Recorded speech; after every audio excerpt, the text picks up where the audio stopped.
Hello everyone. आज आप लोग पढ़ेंगे sum of n terms of an AP. आप लोग चैप्टर पढ़ रहे हैं अरिथमेटिक प्रोग्रेशन और अब तक आपने पढ़ा है general form of an AP.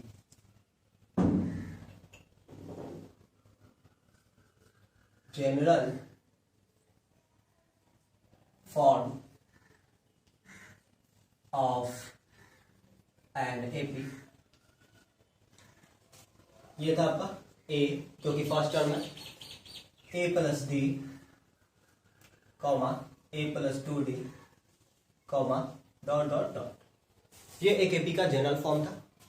फिर nth term of an AP, nth term of an AP, ये था a n equal a plus n minus 1 into d. Right. अब आज की क्लास में हम लोग देखेंगे sum of n terms of an AP. यदि एपी के फर्स्ट n टर्म्स को ऐड किया जाए, ओके, यदि एक एपी के फर्स्ट n टर्म्स को ऐड किया जाए तो उनका समेशन क्या होगा, ये हम लोग को पता करना है। ओके, तो सबसे पहले एक एपी हम लोग जनरल फॉर्म में लिखते हैं। एक एपी हम लोग जनरल फॉर्म में लिखते हैं ए, अगला होगा ए प्लस डी, अगला टर्म होगा ए प्लस 2d, फिर अगला टर्म होगा ए प्लस 3d, ए प्लस 4d, ए प्लस 5d, इस तरीके से। और लास्ट टर्म होगा ए प्लस n माइनस 1d। और सेकेंड लास्ट टर्म, जैसे देखिए एक एपी में सपोज टोटल 50 टर्म्स हैं, तो लास्ट टर्म हो गया 50th टर्म यानी A50, जिसका वैल्यू होगा A plus 49d, 50 minus 1d। और सेकेंड लास्ट टर्म होगा A49 यानी 49th टर्म, और इसका वैल्यू होगा A प्लस 48d। कहने का मतलब A प्लस 50 माइनस 2d, और A50 के लिए क्या A प्लस 49d यानी A प्लस 50 माइनस 1d। उसी तरीके से यदि किसी एपी में n टर्म्स हो, टोटल n टर्म्स हो, तब लास्ट टर्म होगा a plus n minus 1d, और सेकेंड लास्ट टर्म होगा a plus n minus 2d, इसके जैसा। राइट। फिर से एक बार मिलाइए। यदि एक एपी में टोटल 50 टर्म्स है तो 50वां टर्म क्या होगा a प्लस 49d, कहने का मतलब 50 माइनस 1d। राइट। और 49वां टर्म यानी सेकेंड लास्ट टर्म क्या होगा a प्लस 48d, कहने का मतलब a plus 50 minus 2d। Right. उसी तरीके से यदि एक एपी में टोटल n टर्म्स हो तो लास्ट टर्म होगा a plus n minus 1d, और सेकेंड लास्ट टर्म होगा a plus n minus 2d। अब इन सारे टर्म्स को यदि हम लोग ऐड कर दें तो sum of first n terms of AP पता चल जाएगा। तो इन सबको हम लोग ऐड कर देते हैं।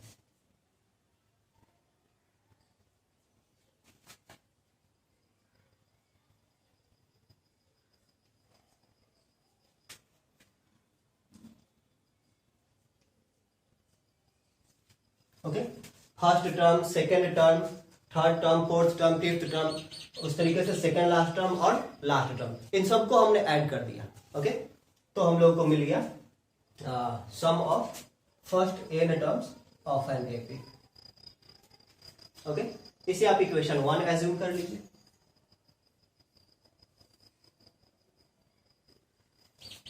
अब इसके बाद इसी एपी को आप लास्ट टर्म से स्टार्ट करके लिखिए और उन सबको ऐड कीजिए। मतलब लास्ट टर्म को सबसे पहले लिखिए a plus n minus 1d, second last term a plus n minus 2d plus dot dot dot plus second term a plus d, a plus D, और फर्स्ट टर्म a। इसे आप equation 2 मान लीजिए। Okay, अब equation ये भी सम जो है ये Sn कहा जाएगा, यानी sum of first n terms of an AP. ठीक है, शुरुआती n टर्म्स का सम। अब इक्वेशन 1 और इक्वेशन 2 को ऐड कीजिए। Sn plus Sn 2Sn is equal to, अब देखिए फर्स्ट टर्म ये रहा और लास्ट टर्म ये रहा, इन दोनों का सम क्या होगा, a plus A 2a plus n minus 1 into D. ये हो गया फर्स्ट टर्म और लास्ट टर्म का सम। उसके बाद सेकेंड टर्म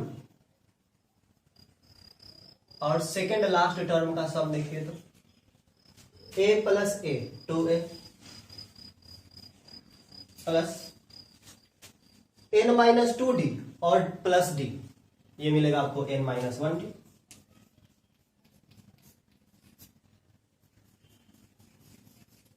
राइट, इसी तरीके से आप सेकेंड लास्ट टर्म और सेकेंड टर्म ऐड करेंगे तो फिर से आपको मिलेगा 2a plus n minus 1 into D, और फिर आप लास्ट टर्म और फर्स्ट टर्म को ऐड करेंगे तो फिर आपको वही मिलेगा 2a plus n minus 1 into D. तो ये जो नंबर मिल रहा है आपको 2a plus n minus 1d, ये कितनी बार मिल रहा है, इसे मैं बिग ब्रैकेट में रखता हूं, ये आपको कितनी बार मिल रहा है, कितने सारे टर्म्स हैं, n टर्म्स है, तो ऐसा सम आपको कितनी बार मिलेगा, n times, n times. Right, अब यदि आप x को 10 बार ऐड करेंगे, x plus x plus x plus x 10 बार, तो आप क्या लिख सकते हैं 10x। यदि आप x को 25 बार ऐड करेंगे, x plus x plus x plus x 25 times, आप क्या लिखेंगे 25x। उसी तरीके से x को यदि आप n बार ऐड करेंगे, n टाइम्स, तो आप क्या लिखेंगे x plus x plus x plus x dot dot dot n times, यानी कि n इंटू एक्स।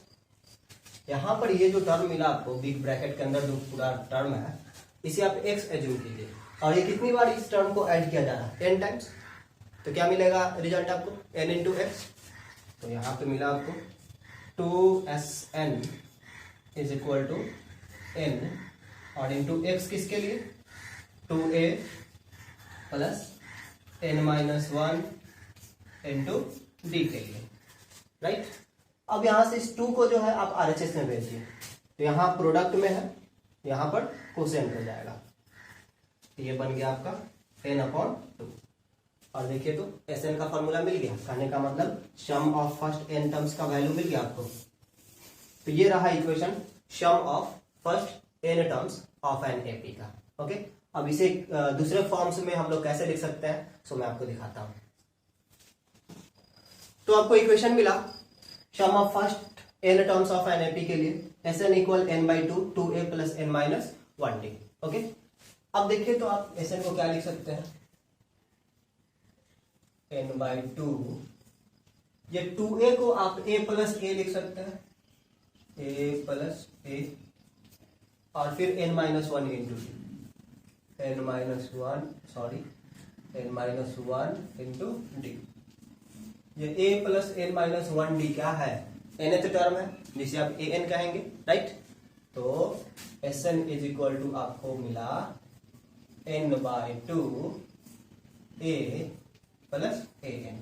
ये इक्वेशन भी इक्विवेलेंटली एप्लीकेबल है जरूरत के हिसाब से। ओके, हाँ, कहीं कहीं जो है an को लास्ट टर्म भी कहा जाता है और उसे l से डिनोट किया जाता है, तो कहीं कहीं ऐसा भी लिखा हुआ आपको दिखेगा Sn is equal to n/2 a plus l, जहां पर l क्या है लास्ट टर्म है, लास्ट टर्म l कुछ और नहीं, ये an के ही इक्वल है। Okay, any problem? तो अब शुरू करते हैं हम लोग एनसीईआरटी के कुछ problems. Okay, NCERT exercise 5.3 question number 1। Question number 1 है find the sum of the following APs. यहाँ पर टोटल 4 क्वेश्चन दिए हुए हैं, उसमें से एक क्वेश्चन मैंने लिया है। क्वेश्चन में कहा जा रहा है कि ये एपी है और इनका सम पता करना है। तो देखिए तो एपी क्या दिया, 2 7 12 डॉट डॉट डॉट 10 टर्म्स का सम ऐड करना, सम आपको पता करना है। तो यहां पर देखिए फर्स्ट टर्म ए जो है उसका वैल्यू है 2, और कॉमन डिफरेंस डी का वैल्यू कितना 7 माइनस 2 5 ओके। और कितने सारे टर्म्स का सम आपको पता करना है 10 टर्म्स का ना 10 टर्म्स का सम आपको पता करना है, यानी आपको एस एन या यू कहें एस 10 पता करना है राइट। हाँ अभी अभी आपने पढ़ा equation S N is equal to n upon two a plus n minus 1 into d right. तो इस इक्वेशन का यूज करते हैं S10 is equal to 10 upon 2 into a का वैल्यू 2 प्लस 10 का वैल्यू एन का वैल्यू 10 माइनस 1 ये हो जाएगा 9 और डी का वैल्यू 5। 10 अपॉन 2 5 2 2 जा 4 और 9 इंटू 5 45। क्या मिला आपको 5 इंटू 49 यानी 5 9 जा 45 और 5 4 जा 20 प्लस 4 24। ये रहा sum of first 10 terms of this AP okay. अब नेक्स्ट क्वेश्चन पे आते हैं क्वेश्चन नंबर 2। क्वेश्चन नंबर 2 का आ जा रहा find the sums given below 7 plus 10 and half plus 14 plus dot dot dot plus 84। इस सम को पता करना है ठीक है। इन सारे नंबर्स को ऐड करना है। तो सबसे पहले आपको चेक करना पड़ेगा कि क्या ये एपी है। चेक करते हैं। सेकेंड टर्म है 10 एंड हाफ ओके। इसी से 7 को सब्ट्रैक्ट करते हैं आपको क्या मिलेगा 3 एंड हाफ राइट। और फिर थर्ड टर्म है 14 माइनस 10 एंड हाफ सब्ट्रैक्ट कीजिए क्या मिलेगा आपको अगेन 3 एंड हाफ मिलेगा। चेक कर लेते हैं एक बार A2 minus A1 is equal to 10 and half का मतलब क्या हो 2 10 जा 20 प्लस 1 21/2 माइनस 7 ये मिला आपको 2 एलसीएम 21 माइनस 14 यानी 7/2। 7/2 करने का मतलब क्या हुआ 3 एंड हाफ राइट। और फिर 14 से 10 एंड हाफ को सब्ट्रैक्ट कीजिए A3 minus A2 14 minus 10 and half. चलिए 10 एंड हाफ को हम लोग क्या लिखेंगे 21/2 एलसीएम रहा 2 ये हो गया 28 माइनस 21 7/2। क्लियर है।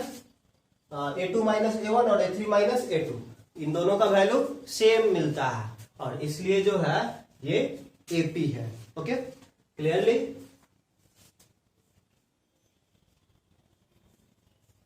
This is an AP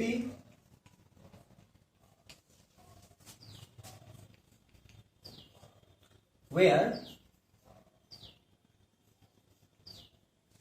A का वैल्यू है 7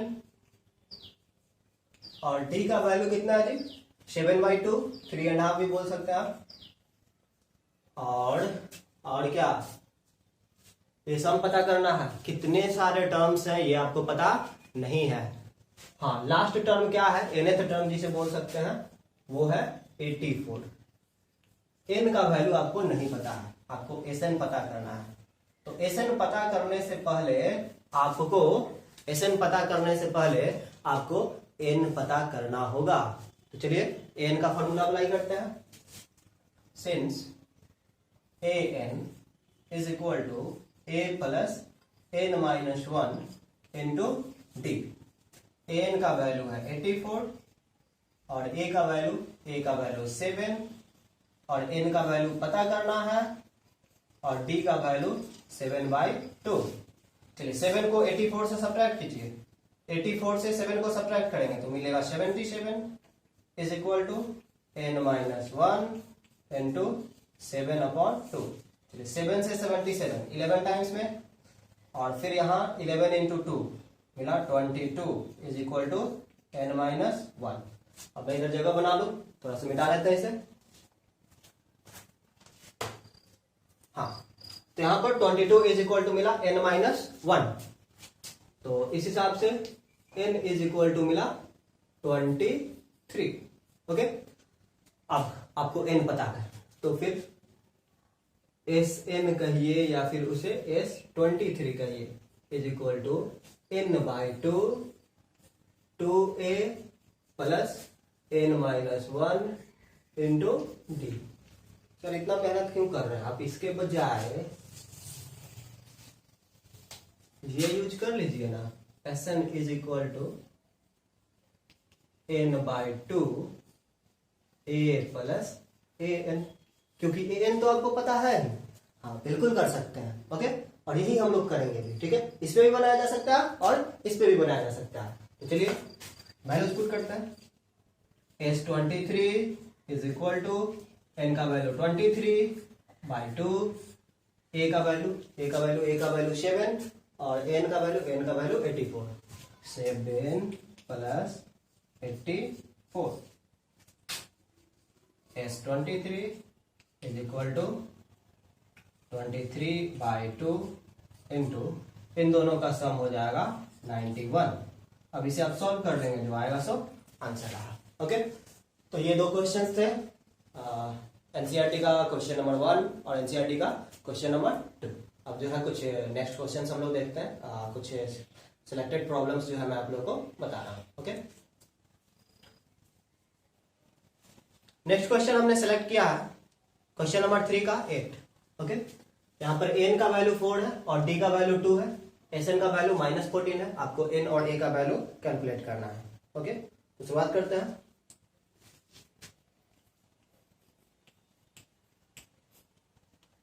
n इक्वल 4 है,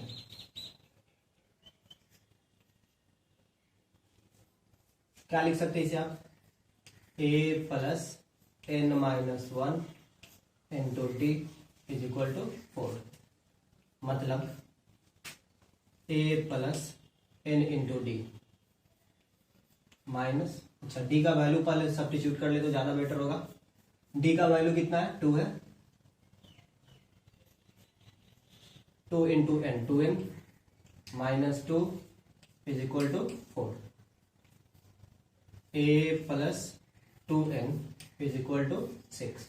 ये रहा इक्वेशन 1। ओके, और इसके बाद क्या दिया हुआ? उसके बाद दिया गया है Sn is equal to -14। Sn के लिए आप लोग लिखेंगे n/2 2a plus n-1 into D का वैल्यू 2 इज इक्वल टू -14। चलिए 2 को जो है ब्रैकेट में भेजिए, n इंटू 2a/2, ये हो जाएगा a और ये हो जाएगा आपका n-1 इंटू 2/2, तो ये मिलेगा आपको n-1 इज इक्वल टू, ये था -14 इज इक्वल टू -14। ओके, अब ध्यान दीजिएगा यहाँ इन दोनों को मल्टीप्लाई करते हैं तो ये हो जाएगा n into a plus n² और ये -n इज इक्वल टू -14। ठीक है, अब यहां से आपको मिला n² और इन दोनों में n कॉमन है। ठीक है, तो यहां पर बचा a और यहां पर -1 इज इक्वल टू -14। यहां पर से a का वैल्यू आप लोग लिख सकते हैं 6 - 2n। a का वैल्यू आप लोग क्या लिख सकते हैं? 6 - 2n। तो a का वैल्यू जो है इसे यहां सब्स्टिट्यूट करते हैं, n² प्लस n, a का वैल्यू 6 - 2 -1, a के लिए हमने सब्स्टिट्यूट किया 6 - 2n is equal to -14। Further solve करते हैं, ये बना आपका n² प्लस 6 इंटू n एक काम कीजिए 6 माइनस 1, ये हो गया 5, तो ये बन जाएगा आपका 5n, ठीक है। और n इंटू माइनस 2n, तो ये हो जाएगा minus 2n square is equal to minus 14। अब देखिए तो ये बन गया आपका माइनस 2n स्क्वायर और ये प्लस n स्क्वायर, तो ये बन जाएगा minus n square plus 5n, और ये माइनस 14 को आप लोग LHS में लाएंगे तो plus 14 is equal to 0। Minus को कॉमन कर लीजिए, तो ये बन जाएगा n square minus 5n plus minus 14 is equal to 0। अब क्या करेंगे आप लोग, अब इसे 5n को स्प्लिट करेंगे, तो 5n को आप लोग स्प्लिट कर सकते हैं प्लस 2n और माइनस 7n, ठीक है, माइनस 14 इज इक्वल टू 0। इन दोनों में n कॉमन, n प्लस 2, और इन दोनों में 7 common, minus 7, n plus 2 is equal to 0। यहाँ पर मिला आपको n plus 2 into n minus 7 is equal to 0। Implies that n का वैल्यू आपको मिला -2, जो कि पॉसिबल नहीं है, ठीक है। नंबर ऑफ टर्म्स निगेटिव नहीं हो सकता एपी के लिए, और n का वैल्यू आपको मिला +7, ओके। तो n का वैल्यू जो है +7 सही है, राइट। अब आप किस इक्वेशन में, यहां पर इक्वेशन 1 में यदि आप n का वैल्यू 7 पुट कर देते हैं, ठीक है, तो आपको मिलेगा 6 minus 2 into 7, a is equal to 6 minus 2 into 7, 6 minus 14 minus 8, ठीक है। तो इस तरीके से n का वैल्यू आपको मिला 7 और a का वैल्यू मिला -8, ओके।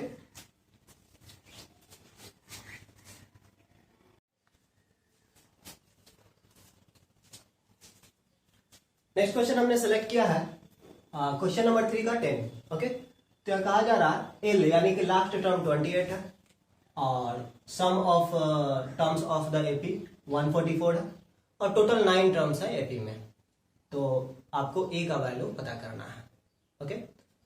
शुरुआत कीजिए। L is equal to 28, L कहने का मतलब क्या, लास्ट टर्म, लास्ट टर्म कहने का मतलब क्या, कितने सारे टर्म्स है, 9 टर्म्स है, ओके। तो 9 टर्म्स है तो लास्ट टर्म हो जाएगा A9, A9 का वैल्यू है 28, तो इस हिसाब से आपको मिला A plus 8D is equal to 28, ये रहा इक्वेशन 1, ओके। और इसके बाद S 144 यानी sum of all the terms, कितने सारे टर्म्स है, 9 टर्म्स है, तो S कहने का मतलब हुआ S9 और इसका वैल्यू है 144। S9 के लिए आप लोग क्या यूज करेंगे, n/2 यानी 9/2, 2a प्लस n-1 यानी 9-1 8d is equal to 144, okay. 2 से 2 को RHS में भेजिए, तो ये हो गया। वैसे आप यहां से कुछ सॉल्व कर सकते हैं, 9 16 9 जा 144, ओके। तो यहां से आपको मिलता है 2a plus 8d is equal to 16 into 2 32, और इसमें से आप 2 को कॉमन कर सकते हैं, a प्लस कॉमन मत कीजिए, ऐसे ही बेटर है, बेटर इसलिए है क्योंकि यहाँ भी d का कोफिशिएंट 8 है और यहाँ पे d का कोफिशिएंट 8 है। इक्वेशन 2 से इक्वेशन 1 को सब्ट्रैक्ट कर लीजिए, 2a माइनस a आपको मिला a, और 8d minus 8d cancel out, 32 minus 28 क्या मिला आपको 4, यही आंसर, ओके। अब क्वेश्चन नंबर 19 देखिए आप लोग, 200 logs are stacked in the following manner, 20 logs in the bottom row, 19 in the next row, 18 in the row next to it and so on. Figure भी दिया हुआ, आप लोग एनसीईआरटी का बुक निकाल करके क्वेश्चन नंबर 19 देखेंगे, पेज नंबर 114 ओके। तो क्वेश्चन नंबर 19 आप लोग देखेंगे। यहाँ पर जो है लकड़ी के जो है लॉग्स रखे गए हैं, टोटल 200 लॉग्स हैं। बॉटम रो में सबसे नीचे में जो है 20 लॉग्स रखे गए हैं, उसके ऊपर 19, उसके ऊपर 18, उसके ऊपर 17, उसके ऊपर 16, कुछ इस तरीके से। ओके, कहा जा रहा है in how many rows there are 200 logs placed. ये 200 लॉग्स को कितने सारे रोज में प्लेस किया गया है। And how many logs are in the top row, और टॉप रो में कितने सारे लॉग्स हैं। ओके, तो बात करते हैं कितने सारे लॉग्स हैं, टोटल 200। ओके, और किस तरीके से सजाया गया है, तो सबसे नीचे बॉटम रो में 20 लॉग्स, नेक्स्ट 19, उसके बाद 18 और इस तरीके से टोटल कितने सारे लॉग्स हैं 200, यानी 20 plus 19 plus 18 plus 17 plus 16 plus 15 जहां तक जाए उन सब का सम कितना है 200। ओके, तो यहां पर इस n का वैल्यू है 200, a का वैल्यू है 20 और d का वैल्यू है -1। ओके, आपको पता करना है कितने सारे रोज में ये सजाया गया है, यानी n का वैल्यू पता करना है। फर्स्ट रो में 20 है, सेकंड रो में 19 है, थर्ड रो में 18 है, फिर उसके बाद फोर्थ रो में 17 है, तो कितने सारे रोज होंगे, यानी नंबर ऑफ रोज, यानी n आपको पता करना है। और आपको यह भी पता करना है कि जो लास्ट रो होगा, जो टॉप रो होगा सबसे ऊपर, ओके, उसमें कितने सारे लॉग्स हैं, यानी n भी आपको पता करना है। ओके, चलिए Sn का फॉर्मूला आप लोग जानते हैं, Sn is equal to n/2 2a plus n-1 into D. चलिए वैल्यूज पुट करते हैं। Sn is 200। एक काम करते हैं, Sn को हम लोग RHS में भेज देते हैं। n का वैल्यू नहीं पता है, पता करना है।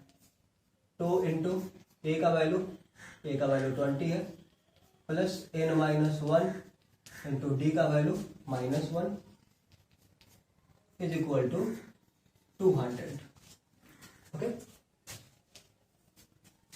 2 को RHS में भेजिए तो ये हो जाएगा 400, n 2 into 20 40 plus -1 into n -n, -1 into -1 +1 is equal to 2 into 200 400। Okay, अब देखिए तो 40 प्लस 1 41 और into n 41n minus n square is equal to 400। इन सबको RHS में भेजिए। n square minus 41n is equal plus 400 is equal to 0। अब इसे आप लोग सॉल्व करेंगे। ओके, तो 400 फैक्टराइज करते हैं। इन दोनों का प्रोडक्ट पॉजिटिव है और ये नेगेटिव है, यानी इसे 2 नंबर में स्प्लिट करेंगे और दोनों जो है नेगेटिव होना चाहिए ताकि दोनों का प्रोडक्ट पॉजिटिव मिले। ओके, 400 को स्प्लिट करते हैं, 400 को फैक्टराइज करते हैं। 2 इंटू 200, 2 इंटू 100, 2 इंटू 50, 2 इंटू 25, 2 टू जा 4, 4 टू जा 8, 8 टू जा 16, 16 और 25। ओके, 16 और 25 में जो है इसे स्प्लिट कर सकते हैं। n square minus 16n minus 25n plus 400 is equal to 0। n common, n minus 16, इन दोनों में 25 minus 25 common, n minus 16 is equal to 0। n minus 16 into n minus 25 is equal to 0। तो यहां से n का वैल्यू आपको मिला 16 और 25। n का वैल्यू आपको मिला 16 और 25। कंफ्यूजन, कितने सारे रोज हैं, 16 रोज है या 25 रोज है, कंफ्यूजन। ये दो आंसर मिले, इसके पीछे क्या वजह है, चलिए मैं बताता हूं। ये है एपी, ये है एपी। यदि n का वैल्यू 16 हो तो भी इस एपी के टर्म्स का सम, कहने का मतलब 16 टर्म्स का सम 0 मिलेगा, सॉरी 200 मिलेगा, और 25 टर्म्स का सम भी 200 मिलेगा। ये कैसे हो सकता है सर कि 16 टर्म्स का सम भी 200 मिले और 25 टर्म्स का सम भी 200 मिले, ये कैसे हो सकता है? तो इस एपी को जरा आप लोग ध्यान से देखिए, इसमें जो टर्म्स है उनका वैल्यू डिक्रीज कर रहा है, डिक्रीज करते करते इसका वैल्यू 0 होगा, और फिर फर्दर डिक्रीज करते जाएंगे तो इसका वैल्यू नेगेटिव भी हो जाएगा। ओके, तो इस एपी के 16 टर्म्स का सम A1 से लेकर A1, A2, A3 plus dot dot dot plus A16। Okay, तो A1 से लेकर के A16 तक जो टर्म्स है उनका सम 200 आएगा, यानी कि 200 लॉग्स होगा। फिर उसके बाद A17 plus A18 plus dot dot dot plus A25, इनका सम 0 मिलेगा। कैसे 0 मिलेगा? इसलिए 0 मिलेगा क्योंकि A17 से A25 के बीच में ऐसे टर्म्स हैं जो कि पॉजिटिव भी हैं और नेगेटिव भी हैं।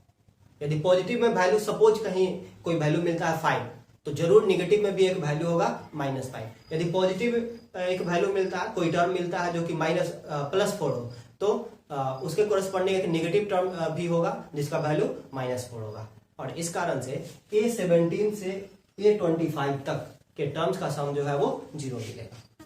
ओके, कोई दिक्कत?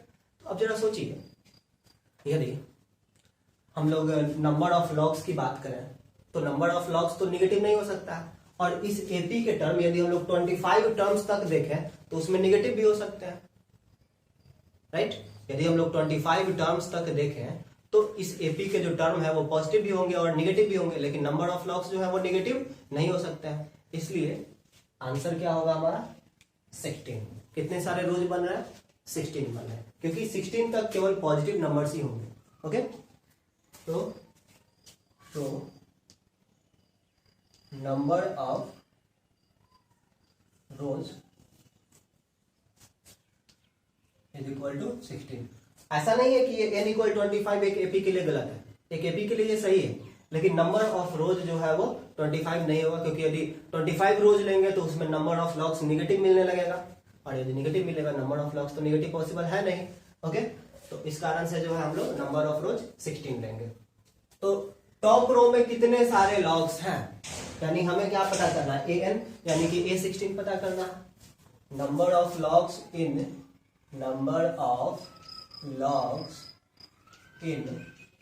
Top row, number of logs in top row, जिसे हम लोग डिनोट कर रहे हैं an से, या यूं कहिए A16 से, इज इक्वल टू हो जाएगा A प्लस 15D।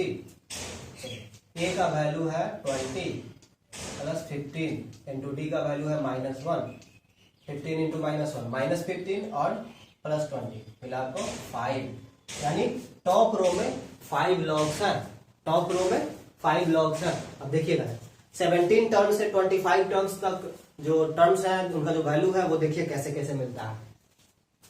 यदि टॉप रो में 16 लॉग्स हैं, यानी 16th टर्म जो है वो 5 है, सॉरी मैंने कुछ गलत बोल दिया।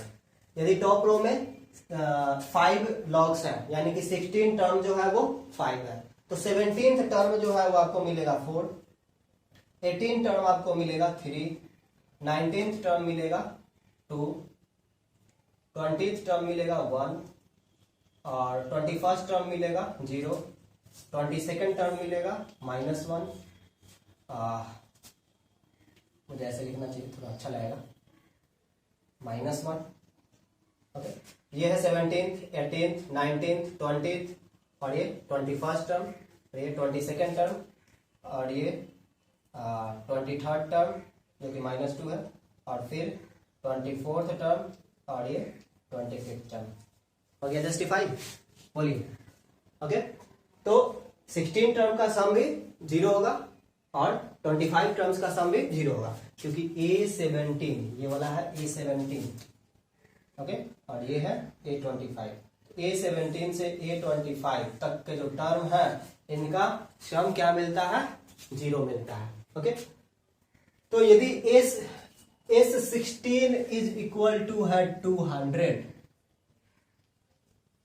ओके, तो S25 भी होगा 200, इसलिए क्योंकि A17 से A25 तक के टर्म्स का सम जो है वो 0 मिलता है ओके। खैर आपको आंसर में सिर्फ ये लिखना है और ये लिखना है ओके। तो हम लोग अब नेक्स्ट क्वेश्चन देखते हैं। नेक्स्ट क्वेश्चन हम लोग पढ़ते हैं, क्वेश्चन नंबर 10 एनसीईआरटी एक्सरसाइज 5.3 का क्वेश्चन नंबर 10, आप लोग भी देखिएगा। क्वेश्चन है so that A1 A2 dot dot dot AN form an AP where AN is defined as below. AN का डिफिनेशन ये है, देखिए जरा, AN is equal to 3 + 4n, एक लीनियर एक्सप्रेशन है। AN जो है वो एक लीनियर एक्सप्रेशन है, तो आपको प्रूफ करना है कि A1 A2 AN जो है ये AP का फॉर्मेशन करते हैं। चलिए, AN का डिफिनेशन हो गया 3 + 4n, तो A1 का वैल्यू क्या मिलेगा, A1 का वैल्यू आपको मिलेगा 3 + 4 इंटू n का वैल्यू 1 पुट किए, n का वैल्यू 1 पुट किए, क्या मिला आपको 7। फिर A2 3 + 4 इंटू n का वैल्यू 2 पुट किए, n का वैल्यू 2 पुट किए, मिला 11। A3 3 + 4 इंटू n का वैल्यू 3 पुट किए, n का वैल्यू 3 पुट किए ओके। अब AP है या नहीं इसकी क्या पहचान है, A3 - A2 क्या मिलेगा, 15 - 11 4 मिलेगा ओके, और A2 - A1 11 - 7 4 मिलेगा, इक्वल तो है। Since A3 - A2 is equal to A2 - A1, so A1 A2 A3 dot dot dot AN is an AP okay. अब क्वेश्चन नंबर 11 देखते हैं। क्वेश्चन नंबर 11 है, if the sum of the first n terms of an AP is 4n - n², एक AP के लिए first n terms का सम जो है उसका डिफिनेशन है 4n - n²। एक AP के लिए फर्स्ट n टर्म्स का जो डिफिनेशन है, फर्स्ट n टर्म्स के सम का जो डिफिनेशन है वो है 4n - n²। तो पूछा जा रहा what is the first term, what is the sum of first 2 terms, what is the second term, similarly find the third, the 10th and the 11th term okay. फिर कोई बड़ी मुसीबत नहीं है ओके।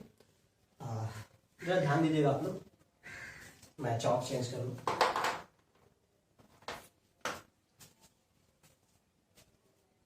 इस क्वेश्चन को सॉल्व करने से पहले मैं एक कॉन्सेप्ट आपको बताने जा रहा हूं।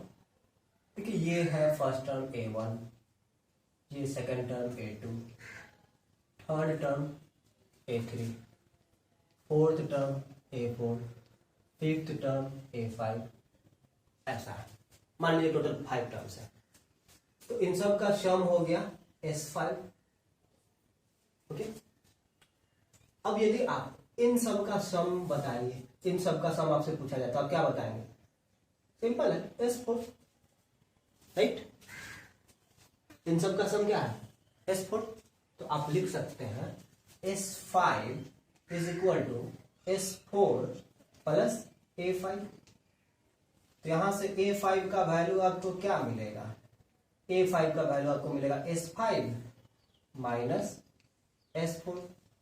बोलिए हाँ या ना, बिल्कुल ऐसा ही होना चाहिए होना चाहिए ना। चलिए सही बात है। अब अनालॉगी कीजिए।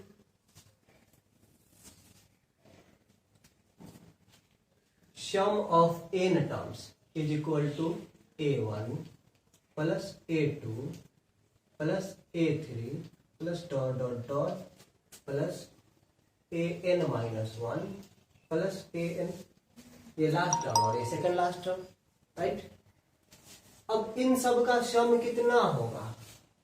इन सब का सम होगा s n माइनस 1, राइट। तो आप ए एन इज इक्वल टू क्या लिख सकते हैं? सबसे पहले इसे मैं एक सिंपल फॉर्म में लिख लूं, S N is equal to S N minus 1 plus A N.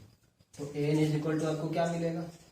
A N is equal to मिलेगा S N minus S N minus 1, okay, except the first term. First term को छोड़ करके बाकी सबके लिए ये इक्वेशन एप्लीकेबल है। यदि आपको 10वां टर्म पता करना है, यानी A10 पता करना है, यदि आपको A10 पता करना है तो आप लिखेंगे S10 माइनस S9।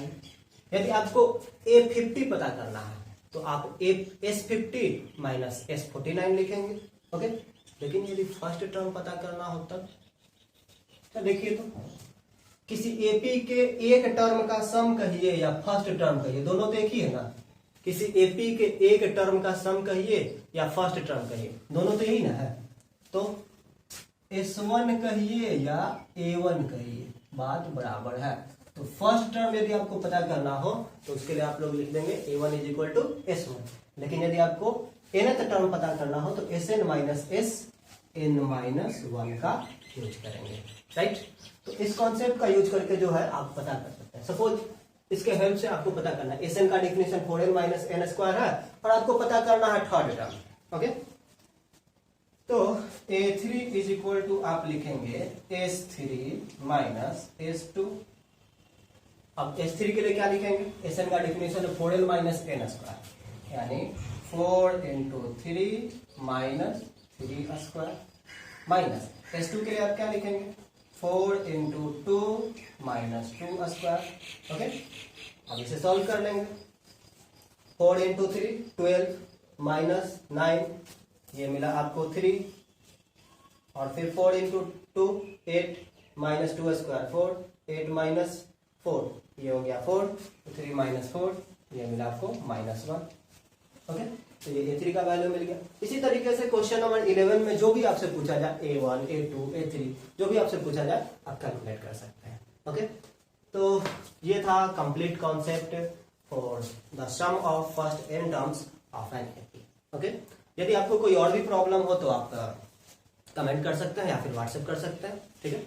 उसके अकॉर्डिंग जो है जरूरत होगी तो वीडियो बनाया जाएगा या फिर आपको सॉल्व किया जाएगा, हेल्प किया जाएगा, ओके। तो आज की क्लास में इतना ही, थैंक यू।